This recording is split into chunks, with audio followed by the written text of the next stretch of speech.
He issued a public apology a few years ago, and he recanted his own study. Why? Out of fear. He was simply afraid. He was getting doxxed. Homosexuals groups would be out in front of his house screaming at him.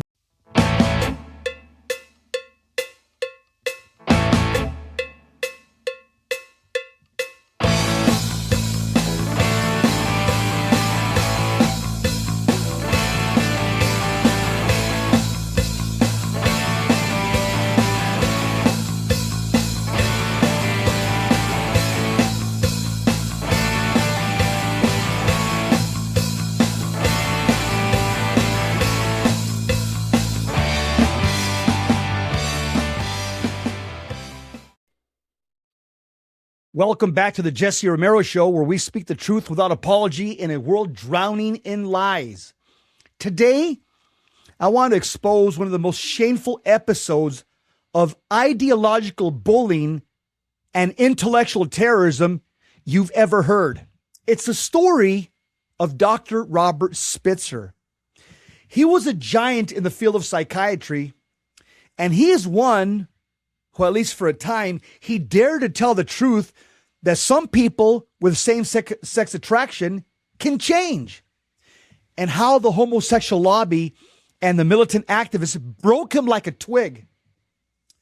This show today shows the homosexual mafia, the way they bullied a respected psychiatrist in this country, and they bullied him to shut his mouth. I remember this story. I was a young man in 1973. I was a teenager, but I was still following kind of the culture wars. And I'm telling you, as I recall this story in the month of June, where this degenerate part of the country calls it the Pride Month, celebrating sodomy. That's nothing to celebrate. We celebrate the Sacred Heart of Jesus. Have mercy on us in our country. Again, when I think about what happened to Dr. Robert Spitzer, it comes up in the month of June because of this whole push with homosexuality in the culture. It makes me indignant on the bullying and the intimidation tactics by the homosexual lobby. So let me give you a rundown. Back in 1973, Dr. Spitzer, he played a key role in removing homosexuality from the official list of psychiatric disorders. It was known as a mental illness. Because he did that, and he was a respected giant in the field, that move helped normalize homosexual behavior in American society. And so for decades, Dr. Robert Spitzer was a hero to the gay movement. But then, in 2003, something explosive happened. Dr. Robert Spitzer published a study in the Archives of Sexual Behavior. And in there, he wrote and showed that some homosexuals can change their orientation. In that study, he wrote that reparative therapy and the pursuit of a heterosexual lifestyle worked for certain highly motivated individuals. Dr. Nicolosi's been using this for decades, and his son, and many Catholics in this field as well. But guess what? The gay community, the homosexual mafia, they lost their mind. Why? Because Dr. Robert Spitzer, that was their man. But instantly, between 1973 and 2003, when he came to a census, Dr. Robert Spitzer became a traitor to the homosexual community. He became a Judas. And so the attacks against him were vicious, relentless, and personal. They were threatening to kill him. He was afraid. Fast forward to a couple of years ago, Dr. Robert Spitzer, an old man, way past his 80s, battling Parkinson's disease, he issued a public apology a few years ago, and he recanted his own study. Why? Out of fear. He was simply afraid. He was getting doxxed. Homosexuals groups would be out in front of his house screaming at him, threatening him. He was afraid. The New York Times ran an article with the triumphant headline. It said, quote, "Psychiatry giant sorry for backing gay care," close quote. And in his letter, Dr. Spitzer, he groveled. He was afraid. He's an old man. He wrote, quote, "I owe the gay community an apology. I apologize to any gay person who wasted time believing that I had proven that reparative therapy works," close quote. This wasn't a sudden crisis of conscience. This was a man who was bullied into submission. He felt helpless. As Gerard van den Aardwerg pointed out in his powerful analysis in his article, he said Spitzer had confided after the 2003 study that he would never touch the subject of homosexuality again. Why? Because of the outpouring of hatred and terrible personal attacks from militant gays and their supporters. Dr. Spitzer nearly broke down emotionally.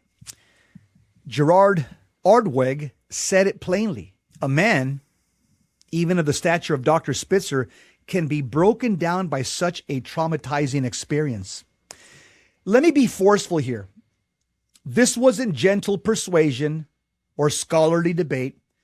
This was the homosexual mafia, coordinated intimidation by this lobby.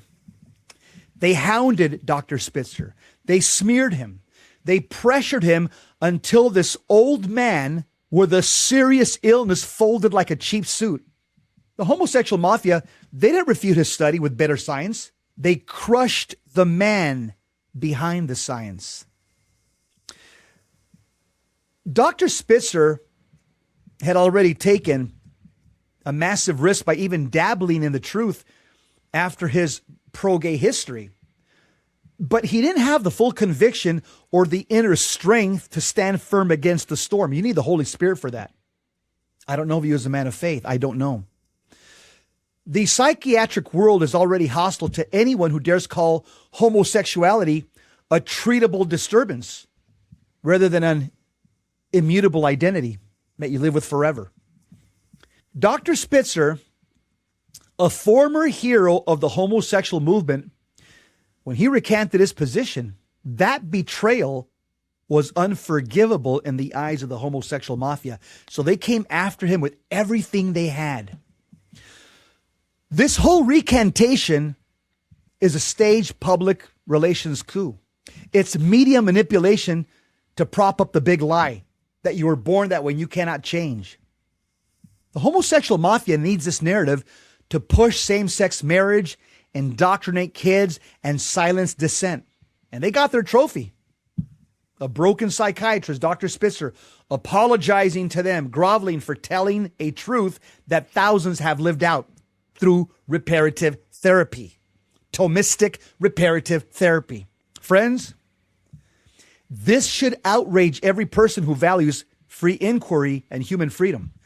People struggling with unwanted same-sex attraction deserve real help, not to be told they're trapped forever while these homosexual activists destroy anyone who offers hope. The homosexual lobby doesn't want change to be possible because if it is, their entire victimhood ideology collapses like a house of cards. Dr. Spitzer's story is a warning. In today's climate, the truth about human sexuality can cost you everything. They don't debate. They bully. They cancel. And they break people. Yep. That's what they do. Well, folks, what do you think? Have you seen this kind of intimidation in your own life or community? We need to stand strong for our faith. We need to stand strong for the truth. We need to stand strong for Jesus Christ and Our Lady. If you like what you hear, share this and send it out to somebody else who needs to hear this. Subscribe to my channel. That's it for this segment. Stay bold, stay faithful, stay Catholic. This is the Jesse Romero Show. God bless you. Viva Cristo Rey.